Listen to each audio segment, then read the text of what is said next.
call Village of North Holly Board of Trustees meeting to order Monday, December 16th. Seeing no audience members, we have a roll call of officers. Morning. Here. Price. Here. Streeter. Here. Stutz. Here. Will. Here. Stand for the pledge. I pledge allegiance to the flag of the United States of America and to the republic for which it stands, one nation, under God, indivisible, with liberty and justice for all.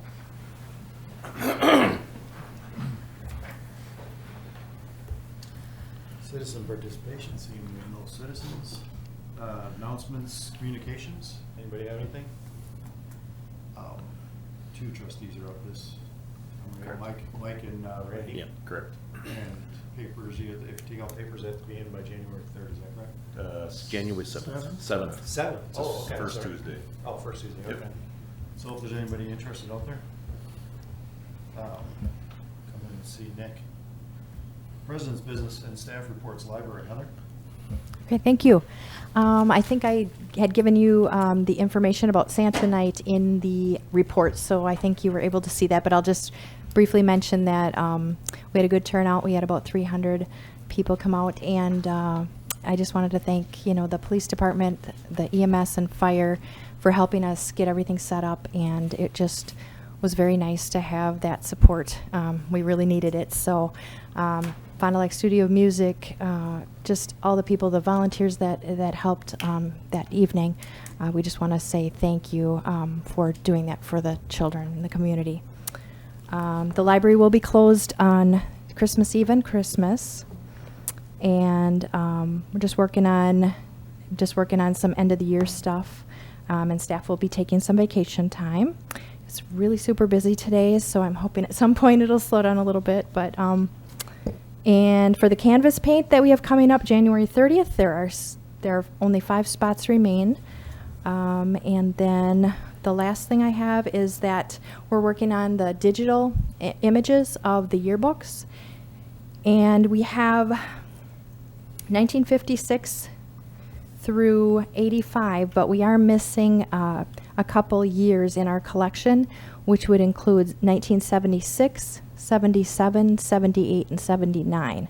So if you know of anybody that has one that we could borrow for this project, that way we'd fill in that gap. We intend to go forward with some other digitizing once we get this kind of nailed down. So that should hopefully happen by the end of January. So that is about all I have. Thank you, Heather. Just a question. Sure. How are you digitizing? Are you scanning them? They are scanning them. I'm not personally scanning them. It goes out of state to, it's the OCI. It's a digitization project at, actually, I think it's a prison. And so it's completely free to us, and they do it for training for them. So. Okay, thank you. Mm-hmm. Heather, one more question. That canvas, you said there's 5 spots open. How many spots are there total? I just curious. 15 total. Yep. Anybody else? Administrator Nick? Thank you. Darren and I spent a lot of time last week finalizing the utility budgets as we're talking about tonight. Or last several weeks, but it's always that last push to get the last final numbers in. Chris and I met with Payment Services Network last week. They're the company we use to make online and payments through our credit card machine for utility payments. They gave us a number of reports, interesting facts and figures of who's utilizing it, how many are utilizing it, what they're utilizing it for, and what they're using to pay with, and also gave us some ideas, some different, applications that are out there to use. Along with, they do a kiosk in some communities, and we're considering looking at not necessarily a kiosk at our front office, but maybe dedicated computer set up for residents when they come in to pay their bills, to encourage them to use Payment Service Network and have them go right online here. The reason for that is it obviously is with electronic billing, it saves staff time and it saves mailing when they sign up for the electronic billing. That we have a number of customers that have done that. So.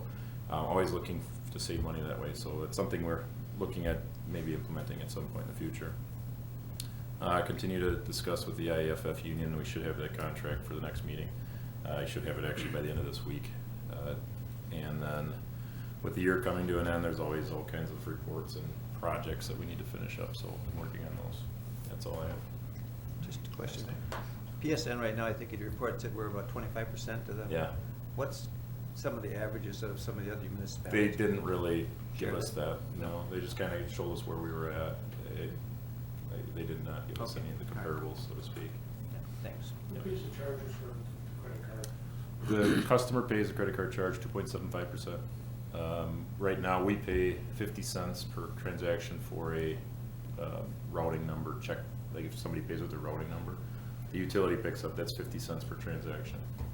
But the credit card is 2.75%, that's you know, it's a significant charge to absorb when we're a so-called nonprofit, so. I'm not saying you should do it. No, yep, yep, and ever we do inform them of that, everybody that comes into our office. But obviously, it's a cheaper if they use their checking card or checking numbers. The other option, I mean, you still can do it through your bank. A lot of banks offer that service where you can just direct pay, once you get that set up, so. That's gonna be. Yeah. Anybody else? Yes, sir. Darren. Thank you. We've been kind of busy lately with some PR stuff. Heather mentioned Santa Parade, which was a great turnout. Usually is when the weather's nice.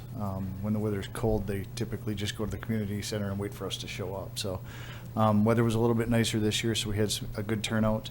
There are pictures on our Facebook page if anybody wants to check that out. This past Thursday, we participated in Shop with a Cop at Walmart, the county-wide Shop with a Cop event. As usual, the turnout for that was fantastic. Again, we have pictures on our website, so I encourage you to check that out. We also put out our winter newsletter last week, late in the week, so that's available. There are print copies here, I think at the library, the community center, and you can look it up online too on the website as well as our Facebook page. So I encourage people to take advantage of those opportunities. On a little bit more sour note, last week we had a Snapchat threat at the school. Within a couple of hours of the threat being reported to the school resource officer, we had tracked down the students involved, had interviewed the primary suspect in the case. He was removed from the school and charges were referred, all in a matter of a couple of hours. So it was a great team effort by the school resource officer as well as school district officials. In the end, it was not a credible threat. The kid that did it said that he did it as a joke. It was intended to only be shared with a couple of friends, but somebody had screenshot it and passed it along, and it just kind of grew from there. So we spent a lot of time this last week and continue to spend time trying to encourage kids to think twice about those things. There is no humor in that stuff, and all of those threats are going to be taken seriously. They have to be in today's world. Also for parents, it's a great reminder to have those conversations with your kids. Those jokes have lasting consequences. The charges that were referred on a 15-year-old boy are a felony charge. So if convicted, that's going to stay with him for life. And obviously there's been a lot of other cases around the community. Fond du Lac had one, Ripon had one. And again, all those kids are facing felony charges. So it's not a laughing matter. Encourage parents to have those conversations with kids. That's all I have. Thanks, Darren. Fire EMS, Jake. Thank you. We also have been busy with PR events, a couple parades, helping out with Santa there. Then we went to the city for a parade, their Christmas parade. The engine had its second call, which was a legitimate fire. Thankfully, we got there soon enough. A car fire, and it started to spread into a mobile home. But thankfully, we were able to stop it before it heavily damaged that mobile home.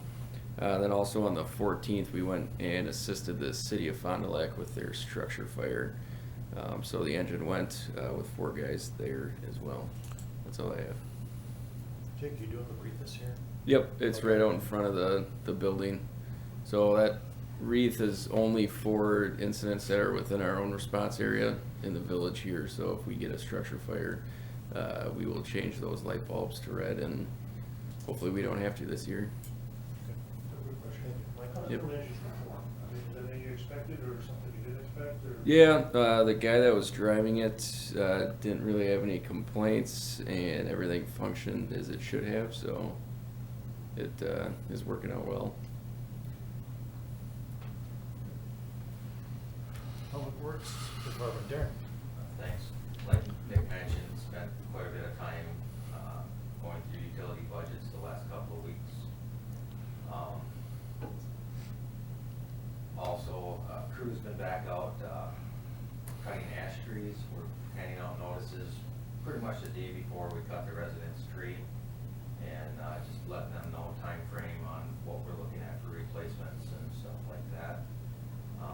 Crew's gonna continue to be out until we have other snow events that take them away from cutting trees right now, or utility things that come up. But really gonna push to get the trees down this winter, and then we'll concentrate on stump grinding and replacement of trees next spring. Brian and I also took care of working on some things that we had a safety inspection from DSPS 2 weeks ago, and he went through and did an inspection of all our facilities and pointed out a couple of deficiencies, some signage on some confined spaces that he would like to see different. Nothing real major stuff, just 4 or 5 different things that Brian and I took care of last week. And then also I've been staying in contact with our DNR engineer. They did they do a sanitary survey every 5 years, and he was through earlier in November, and a couple of things that he would like to see us doing differently. So we're putting those into play, and then there's a couple of things that we need to change ordinance-wise that you'll be seeing in January.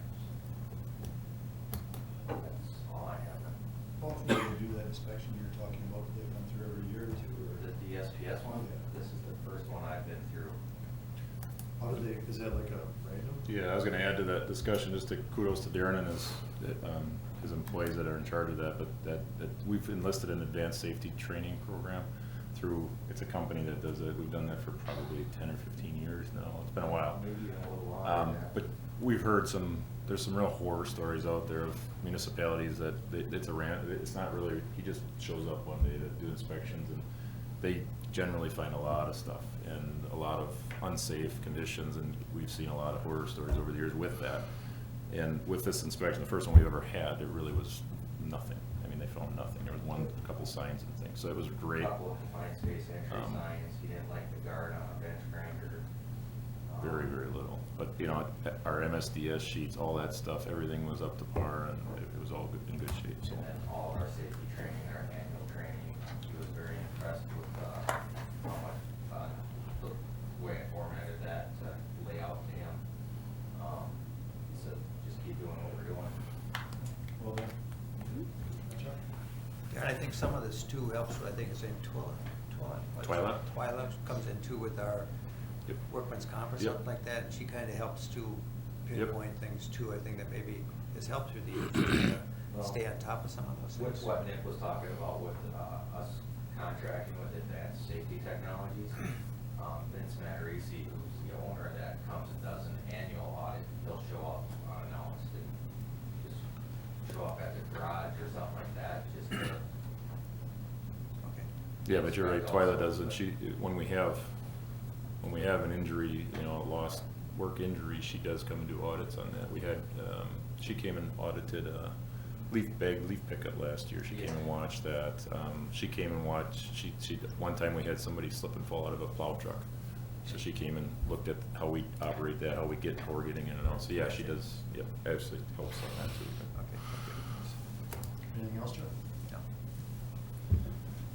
Moving on, consent agenda. Approve the minutes of the following village board meeting, December 2nd, 2019. And approve invoices and authorized check to be drawn on the respective funds as indicated. General fund, $105,813.53. Library fund, $594.64. EMS fund, $2,574.42. Capital projects, $12,277.80. Water department, $2,355.55. Wastewater department, $1,401.40. Stormwater fund, $578.55. Community Development Authority, $2,872, for a grand total of $128,467.89. Also approve the following operator licenses for Rebecca Fairbank, for Charlie's, and Robert Marshall for Riser Fuel. What is the board's pleasure? I'll make a motion to approve the consent agenda as read. Can I get a second? I'll second that. Got a motion by Will and a second by Stutz to approve the consent agenda as read. Is there any discussion or questions?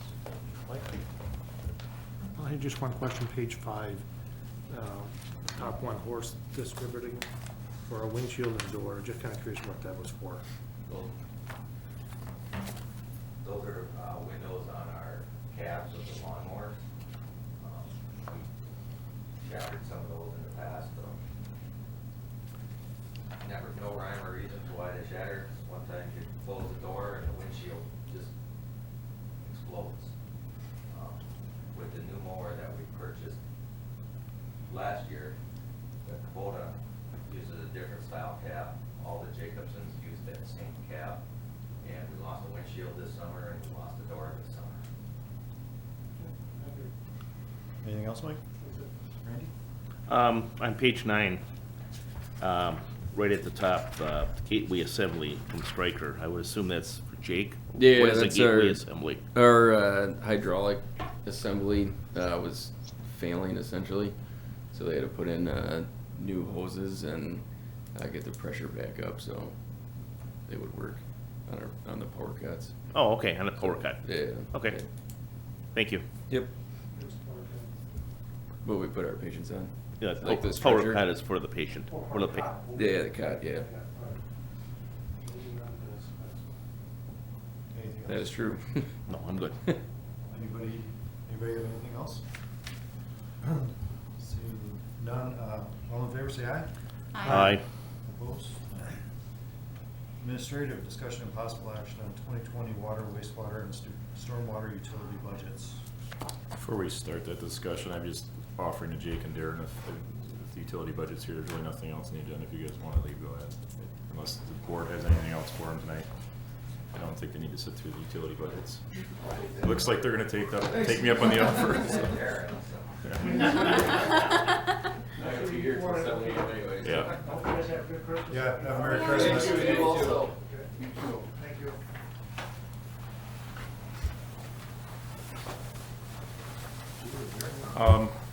I guess I'll just start the discussion off. Obviously, as we've gone through most of the budgets, I'm assuming we don't want to go through each line item. Maybe highlight some of the bigger changes. There are some bigger changes in some of these. All in all, the utility budget's come together pretty nicely. We're not recommending any increases in utility rates. There are some things up in the air as far as the borrowing goes for some of the utilities, but we'll work through that with our financial advisors and auditors when we get closer to these projects. Speaking of Best Shot Avenue and seeing where we're at cash on hand, we always want to keep a comfortable amount of cash on hand in all the utilities. But as we get closer and once we get the audit finalized in March, April, we'll figure out, whether or not we want to go forward with the borrow, bring that back to the board at that time, or if we're just going to use cash on hand. In most cases, I think we have the cash on hand to do the projects. It's just we want to make sure we have enough sitting there that we're comfortable with. So I guess with that said, we'll start with the water. The revenues are mine, so I'll start with that because that's the first items on there. If you look at the revenues of what we budgeted and what we're estimating and where we're sitting at, I think we've got this down pretty good, and because the rates haven't changed in a few years, it's pretty easy to do now. So we're really not proposing much for changes. It looks like we might take a little bit more in residential this year, and very minimal, but pretty much keeping everything the same there because they are pretty much spot on to where they're budgeted. And if you look at last year's actuals, they're very, very close. Late charges is another one that, it kind of fluctuates once in a while, but not much. Interesting that the current actual for 2019 is exactly the same as the actual for 2018 at 3610. It's kind of interesting. I didn't notice that till just now. But Water tower lease revenue increased slightly. We have 3 different people on the cellular providers on the tower. One of them is actually not on there anymore, but they still pay us. But those contracts increase per the contract every year. There's a slight increase, so that hadn't probably been increased in a couple years, so that's why you see a slight increase there. And then the next section is all of our bonds.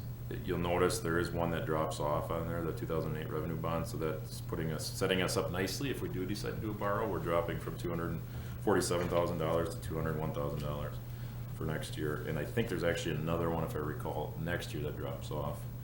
That 09, I believe, revenue bond drops off next year. So that is looking very promising there. The next section, if you have any questions about these sections, as I'm rushing. Yep.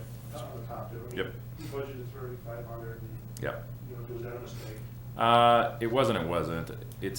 We were not making very much money in interest for the last several years, and then over the last 3 to 5 years, it's started to increase significantly. But we weren't comfortable yet that it was going to continue, but it is continuing. So we are comfortable putting that up a little higher. Yep. Can you tell me what this fire protection is? Sure. Fire protection is a charge that's on your water bill. Okay. You get 3 charges for water. Water service charge, that's just for having water service. That doesn't change no matter how much water you use. Water usage charge is based on how much water you use. It's $2.94 per 1,000 gallons. Fire protection charge is part of your water charge. It's based on the improvement value of your home, and it's a range. We have like 6 or 7 different ranges. 0 to 40,000, 40 to 80. I don't know them off the top of my head, but so for each one of those, there's a certain charge per quarter or per month divided by 3 for fire protection. Now, fire protection charge itself, what it's meant to be, is a water system. If we were just providing homes with water, we would be able to put 2-inch mains in the ground. But because we're providing fire protection services with our water mains, we have to upsize those water mains to 8, 10, 12-inch water mains in order to provide enough adequate flow to fight fires with. That's technically what it's supposed to be there to charge. It's kind of charging for that upbuild of your system to have fire protection. Okay. Does that make sense? Yep. There's 2 ways, and give you more details. Because you can't otherwise charge homeowners for fire protection. There's 2 ways that you can charge for fire protection. Okay. Through a utility. One's through the utility rate, and one's through the general fund. Okay. We've chosen over the years to do through the utility rate. Okay. Then I had another question so you talked about the revenue bond and that Yep. one drops off, and then the 2012 GO principal, that one went up. The second from Yeah, the and that was backloaded, I'm sure. Our financial advisors, because this one fell off, so we're gonna. they probably backloaded this one to make it fit in better. Yep. Okay. Thank you. I have a quick question, when you're talking about that fire protection. Does it have to be based on your home value instead of being? No, it does not. The way we do it, it does. There's other options out there based on how you charge it. I believe this is the fairest way. There's no, as far as if you go to the general fund side of things, I don't know how it's charged. It's probably still based off of property value, I would assume. Yeah. I don't know if there's a different way of charging it through the water utility.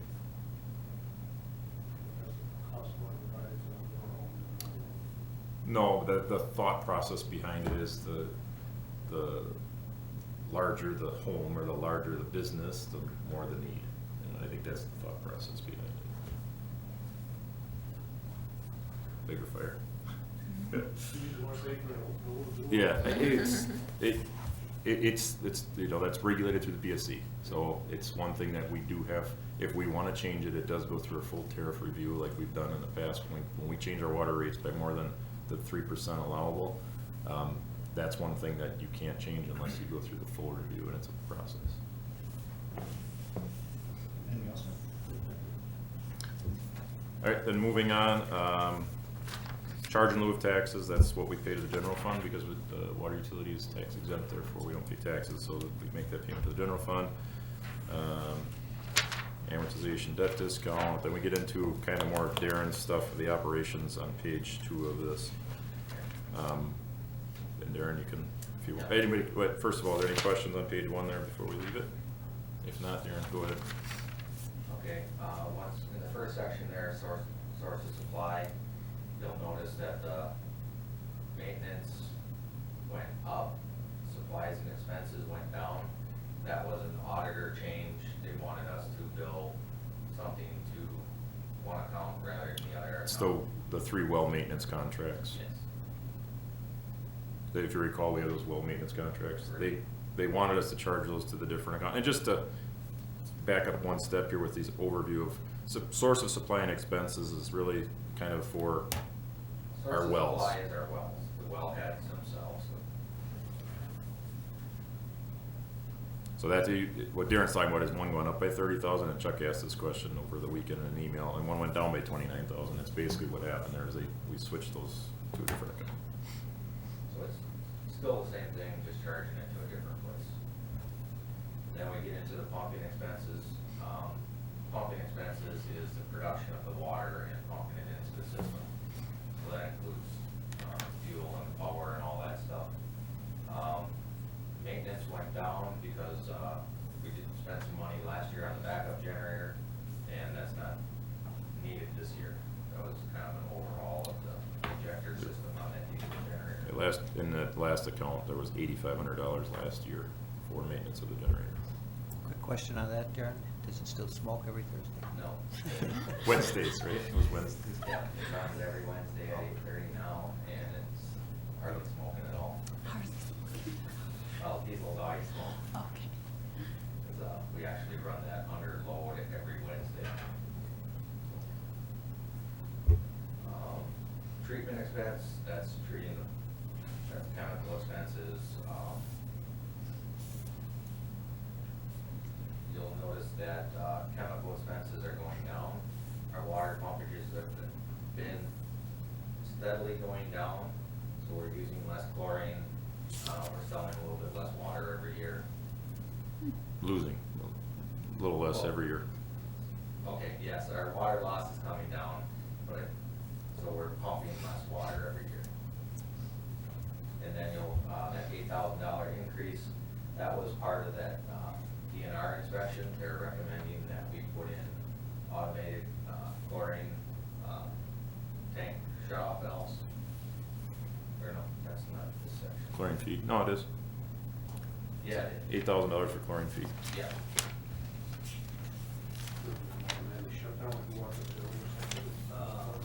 No, if the chlorine gas detector goes off, it's automatically going to close the cylinders. There's no manual override on it. It's the gas detector detects a chlorine leak, they shut them down instantly. More of a safety thing, if we don't have to. Transmission distribution, very little change in that. Maintenance expense. That maintenance to reservoir tower was cleaning again, not like we clean every 5 years, or 5 to 10 years. Yeah, with this pass in 2019, we cleaned the reservoir for $8,500. Right.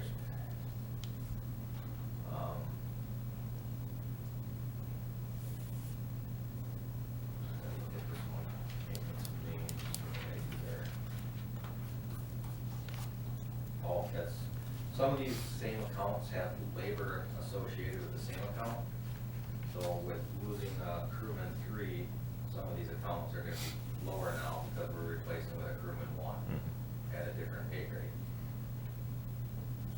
So that's where you see that $1,232 in mains. Having a crewman 1 do the same hours of work as a crewman 3 is $10 difference. And same thing with services, meters, hydrants. Any questions there?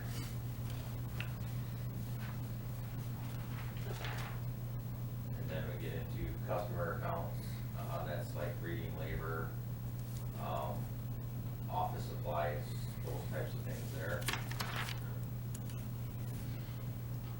Admin and general expenses, that's my labor account, admin. I think Teresa's in those accounts also.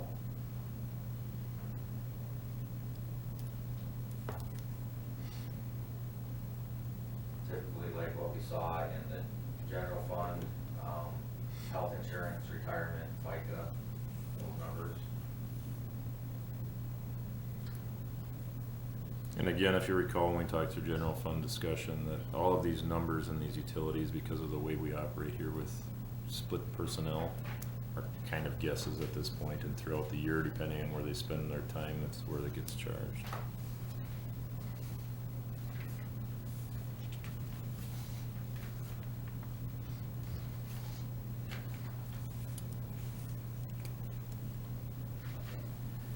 And then, same thing, get into capital expenses.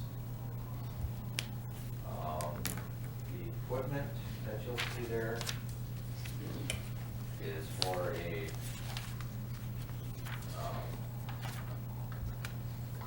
recommended us replacing our scale for chloride, going to a digital scale instead of the old wide wheel scale that we have. DNR recommending that we get into the 20th century at least with a digital scale. And then also along with that is containment for the tank that sits on it. Right now our tank is about 20 years old. Replacing the tank and putting containment on it. Vehicles is Darren, before you leave that equipment, that you have chlorine auto shut off in there for $18,000. So that's the auto shut off you were discussing. That $8,000 one is, It says chlorine feed in the detail. yes, that's an upgrade to the chlorine feed system, the SCADA system. SCADA portion of it, yep. Yeah, Just so we're on the same Yes. page, because it wasn't, The auto shut offs is in capital, the SCADA is in the equipment. yep. So the 8,000 is for the SCADA auto feed, so we can actually read the chlorine, because right now, this chlorine feed is not hooked into the SCADA system, correct? Correct. Yeah. So it can't be looked at unless you're actually there looking at it. But then, okay, going on to the next one, the vehicles, that's the water department's portion of the, patrol truck, dump truck, And the pickup. and its portion of the pickup truck that we're gonna purchase in 2020. And then, in the next section, even in part of capital projects, the reservoir discharge piping, we need to rework that. Right now, it comes out horizontally with a flat valve on the end of it. The new regulation from the DNR, it has to come out point directly at the ground. I'm not sure why they changed that regulation, but right now our piping is not in compliance.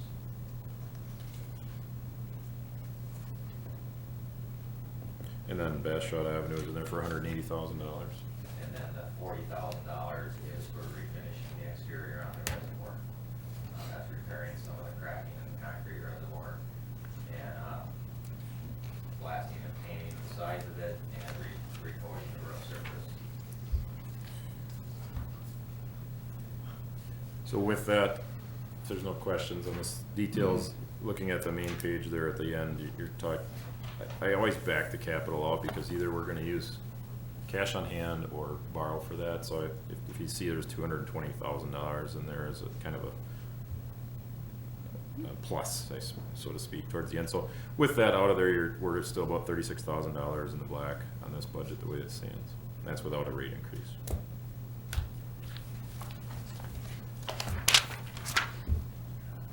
Maybe just a quick question, not related really to the budget, is what in our 5-year plan, is well 5 still in the plan anywhere? Yep, we're working on that, and that's a good question. I left it out of this discussion just because we're kind of in limbo right now with it, but since you asked, there's $900,000 in the capital budget for well 5. The DNR is part of the sanitation report that Darren was speaking of, which sanitation report is for the water, not sanitary. They mentioned well 5 and that we need to come up with a plan very soon for that. The DNR rep that we deal with has since recently switched hands. The previous person that we were dealing with really didn't seem to have an issue with it. The new person does. So actually, when I was right before the meeting, I was at Fleet Farm and I got a phone call from Ryan Schultz. I don't know if you remember his name. He used to be with Kemfer. He's now with Rupert Milky. I have him working on it. They're getting me something by the end of this week. He's dealing with the DNR. We're coming up with a plan and a timeline of what we're going to do, and it depends on what the DNR agrees to or allows us to do, but for starters, we probably are gonna have to assess the well by televising it, pumping it. And at that point, we'll come up with a game plan as far as putting it online, or if we need to abandon it, depending on the DNR's approval.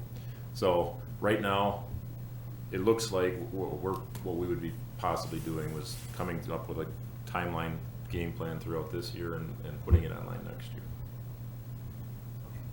So the money for that is actually in the 2020 budget, the 990 Well, in the capital? it's shown in the capital, in the 5-year CIP. It's not shown in here right now. Yes. When I say next year, I'm talking 2021. Okay. The game plan would be 2020, and then the building of it would be 2021. Thanks. Would not be the reason why they want us to give you a plan on going forward? I mean, what's wrong with even explaining it? They don't, it's just something that they don't allow. If you're allowed to drill a high-capacity well, they want you to use it right away. I guess the last person didn't seem to have issue with it, but apparently the regulation does. So they're basically telling us, you need to come up with a game plan and put it online or abandon it. So we're coming up with a game plan. We're gonna address what they want to address, and we have, I think, the right people working with the DNR on it, so. There might be a chance that we did bring it online to shut down some of the. No, likely not, probably not. No, I'd like to throw It's something into that. possible. Possible that we could eliminate well number 2, which is higher in radio.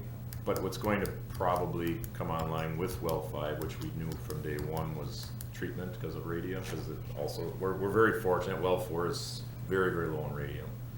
The problem is if well 4 is out of service, we run into some issues, and well 5 also has some radium issues, not high levels, but if we bring well 5 online, we likely are gonna have to put in a treatment process in order to treat the radium. So it's kind of it's a complicated ordeal, so we have to kind of plan for all of that. So if well 5 comes online and we have to put the treatment in anyways, then we probably likely won't abandon anything because we're going to treat it anyways. So if we don't have to treat it, then maybe. So it's been discussed. Yeah, well, I shouldn't say the problem, but the regulation, the DNR regulation, what they want, you need to meet your daily demand, your maximum daily demand. They come up with a number based on your annual pumpages. You need to meet that without your largest capacity well in service. That's how their regulation is written. So if well 4 is out of service for a month, are we able to meet that demand? We are. The problem is that we start running into some issues with radium then. Thank you. Yep.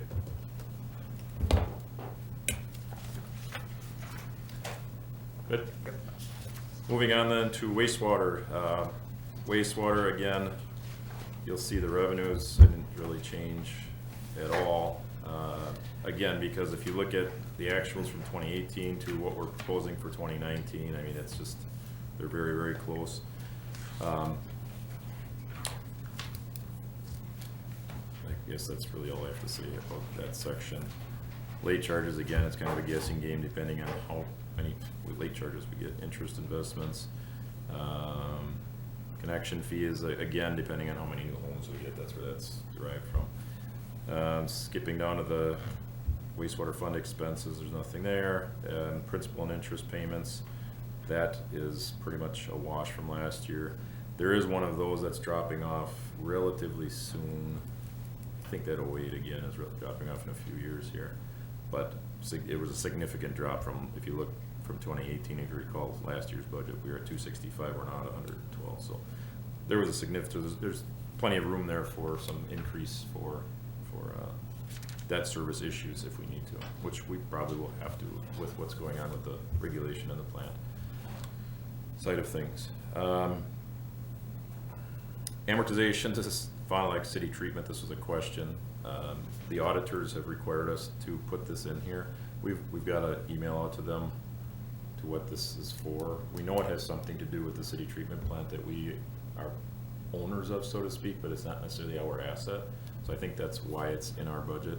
But we do have email off to the auditors about that. But they're the ones that told us to put it in there, so we always listen to the auditors. And then the next $317,000 is our is our payment for the treatment plant annually. I think that goes out 2023, 2025, one of the two, can't remember. And then getting into operating expense, is there any questions on those first sections before we get into operating? Didn't they just do an expansion, a little expansion at the treatment plant? So they did a project, capital project, that we are required to pay. There's going to be a payment plan on it, and it's minimal. It's not As you really- asked that though, It's not in I gotta see, I don't know if it kicks in right away this year. We don't have any details on it quite Sometimes yet. it might be 2021. But that's a good point. It might be something I need to add into this budget. I don't have all the details yet. It's a good question, Chuck. I'll check into that.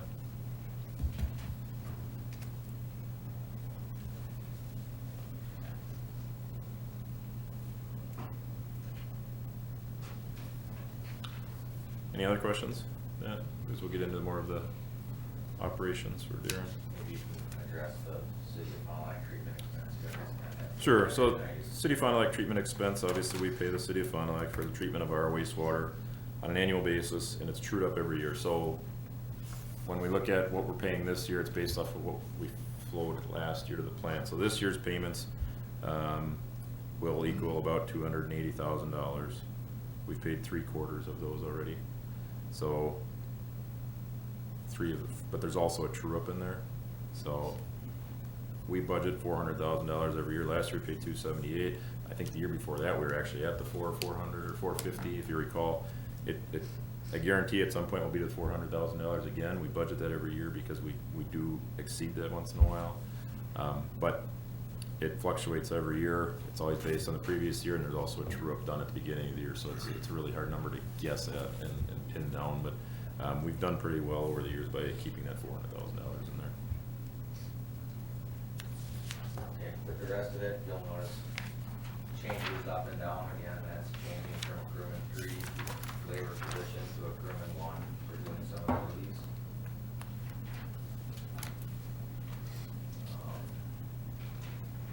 Really, none of these numbers are large that stick out, other than you get down into administrative in general. You'll see the change in health insurance and dental insurance again, retirement and FICA. Until you get down to collection system, main replacement, that would be best shot. And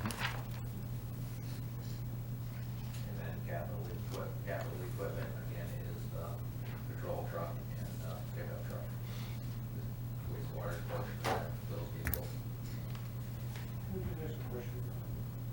Why wasn't there enough for budget in that 19 In what? for the capital equipment? You had zero to, you see that? Yes. We didn't buy any. We didn't buy Oh, any so that's just, capital equipment. that ain't an annual expense, No. it's just, that's just fine. Right, we don't have any reserve accounts. I get it, I thought it was maybe an annual charge, and the No. charge went through with that. Okay, yeah, Right. thank you. This is for the outright purchase. Fair enough. And just to kind of bring things to a budget number, if you recall, a couple weeks ago, there was an offensive picture with the weekly report of some manholes rehabbed. I don't know if did you guys see that? It was a pretty dramatic change to some manholes. The pictures were kind of gross, but if you didn't see that, that's where the Clearwater elimination at $25,000, that we spent $24,000 of it this year. That's what we're spending that money on. That's part of the process. So fixing those leaky things and problems. So. Which in the end, we're help with our Clearwater elimination, and our cost to the city should go down because we're Yep. going. Ever so slightly. So with that, this budget is simpler than the water, and the next one's even simpler yet, but this one's pretty simple because a lot of this has to do with the treatment expense. You know, a third of this, actually more than a third of this budget is the City of Fond du Lac. Just the treatment's almost a third, and then you add another 25% just for the cost of the plant. So, you know, there's less and less that we're doing internally here, so this budget's relatively easy that way. Backing that $240 out for the capital for Best Shot Avenue, we're $246,000 in the black on this budget.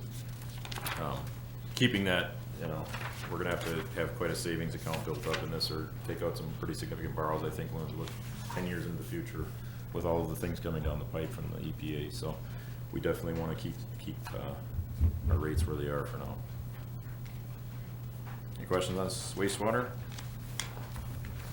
Then moving on to the simplest of the three, stormwater utility.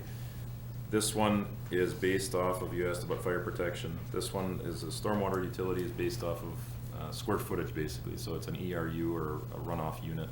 So each residential home was measured, I shouldn't say each, a sampling of residential homes were measured 2006 when we started the stormwater utility.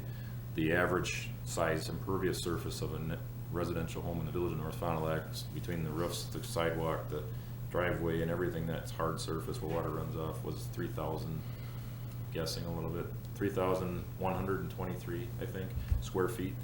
That's considered one ERU. Everybody's charged one ERU if it's a residential home. A manufactured home is 0.71 ERUs, duplex is 1.8 ERUs, and then every commercial property and industrial property is actually measured on an aerial basis, and it's divided by that number to come up with their ERUs. So an ERU costs $56 per year. It's divided into three parts of that. There's basically 35%, 35%, and 30%. I won't get into too many details of how those are come up with, but that's what people are paying here, $56 for a normal home per year. And that is very easy to calculate every year because it doesn't change very much. So $223,000, $224,000, give or take a little bit. So that's where we come up with the revenues on that. And the street sweeping revenue this year was down mainly because of the weather. In the fall, we got into the fall, we know that the weather turned quickly to winter, and we couldn't even get our own done, so we didn't help out anybody else. So the revenues are very stable in this utility and don't change much, and are very easy to predict. With that said, is there any questions on the revenues? If not, then Darren, you can go into the operation. Yeah, again, you're gonna notice some fluctuations in the sewer cleaning, street sweeping, and all those.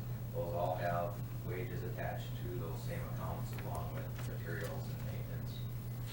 So there's not a lot of change in anything here other than wages in this operation and maintenance portion. And then also the same thing with customer accounting, collections, administrative, and general expenses, other than the insurances fluctuating in there. Not a lot of big changes to anything. The big change that you see is down in our capital.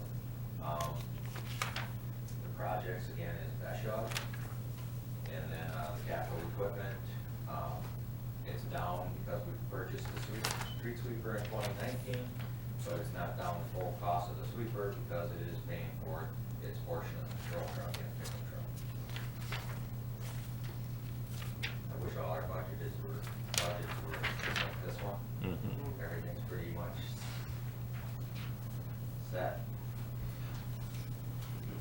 But then they can finish it with. Yeah, backing out that $205,000 for the projects, we're still $12,000 in the positive. $20,000 again, reserve program repairs, that third to last item there. That's where we budget the money for people that request laterals. So that just, you hear about those throughout the year. So that's where we're spending that money.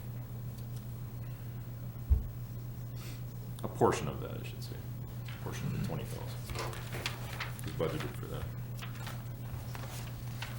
I think that program's been pretty effective too, hasn't it? I mean, I think. Very, yeah, and it's becoming very popular. We actually had to turn down a few this year. It's the first time we've had to do that, but very popular and very effective. So very good program. Are a lot of them actually doing laterals their own laterals to the backyards, or just? Many, Yes. yes, many are doing their work on site, yes. How did that direction of water go? Excellent. Yeah. So I don't know if it's truly been tested yet, but I haven't heard anything, so. Any questions?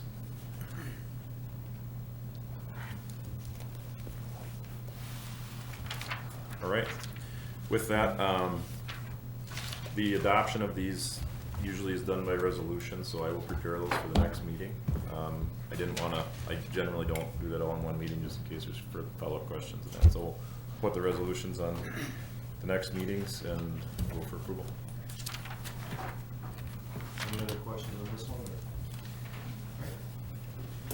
Seeing none, we move down to item number 2, discussion and possible action on appointing chief election inspectors for the 2020 elections in the village of North Fond du Lac. And the folks that we're considering are Elizabeth Kraft and Charles Horn. This is something that we are required to do every other year. We have done it mostly every year as a courtesy, but we're required to do this by the state statute every 2 years. We always want to have more than one, obviously. We haven't found anybody to fill Chuck's spot. There's no conflict with Chuck being on the board unless he's running for office. And last time, if Elizabeth is available, Chuck doesn't need to be a chief election inspector. It's just kind of an alternate in case there was an issue. So, all we just need is a motion. Can I get a motion, please? I make a motion to approve chief election inspectors for 2020 election of Elizabeth Kraft and Chuck Horning. A second? I'll second it. Got a motion by Price, second by Stutz to approve Elizabeth Kraft and Charles Horning for chief election inspectors for 2020. Any discussion? Chuck? I probably should abstain from that vote. Roll call vote. Sure. Price? Yes. Streeter? Yes. Stutz? Yes. Will? Yes. And Chuck abstain. All right. Those next year are looking how many? 4 elections. 4. I think, is there 4? Yeah, there's usually the primary spring. There's a primary, yeah, I'm thinking we didn't have a primary, but we don't have a primary locally, but we will have a primary. Yes, so there'll be 4, yep. That's crazy. Yeah. Especially the one in fall, Mm-hmm. Oh, man. presidential. Yeah. That's gonna be, That's it's gonna be a gonna long be- year. It's time to retire. Mm-hmm. I mean, for my job, it's good, because they're gonna be getting crazy. That's gonna be insane.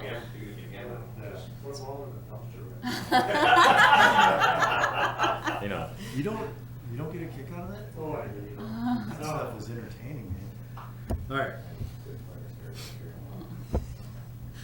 Moving down to ordinances, discussion and possible action on ordinance 2019-7, an ordinance amending the Village of North Fond du Lac Ordinance 8.21 electrical code. This is the second reading.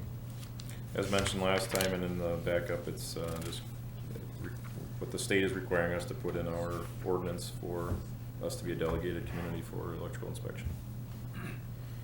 Any questions on this one? All right. Can I get a motion to approve ordinance 2019-7? I'll make that motion to approve ordinance 2019-07. I'll second it. I got a motion by Horning, second by Mike Will for to approve ordinance 2019-07 for updating ordinance 8.21 electrical code. I get a roll call vote. Horning? Yes. Price? Yes. Streeter? Yes. Will? Yes. Stutz? Yes. Wow. Not sure why that was written that way. I knew I was there. out of order.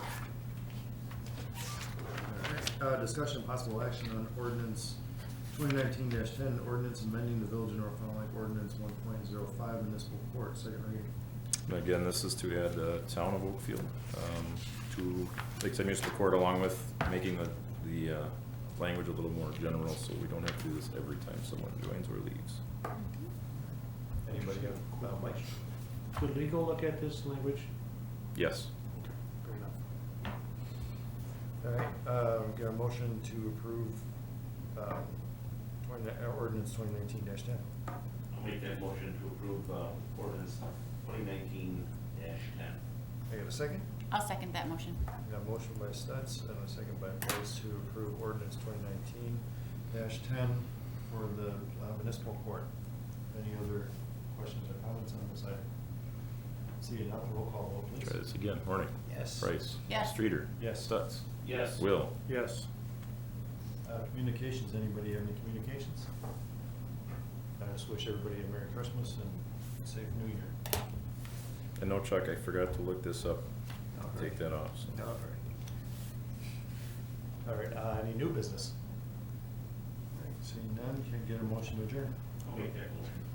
And I'll second that motion. Got a motion by Stutz, second by Streeter to adjourn. All in favor, say aye. Aye. Opposed? None. Thanks all for coming. What time is it actually?